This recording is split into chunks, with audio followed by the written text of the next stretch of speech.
Here's how to play Roblox on Huawei tablet. So the first thing that you're going to do is go to the Huawei App Store. Once you're already on the Huawei App Store, you have to take note that Huawei doesn't have a Google Play Store. So sometimes when you search the applications that can only be installed to Google Play Store or App Store, this will show to you.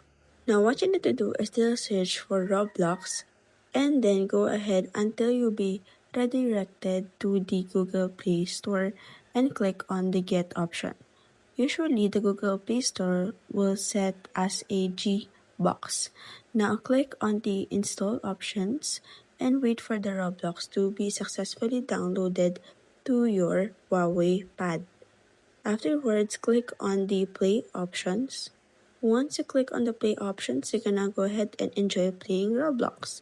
You can create an account or sign in if you already have one, and then you can now go ahead and enjoy the games of Roblox.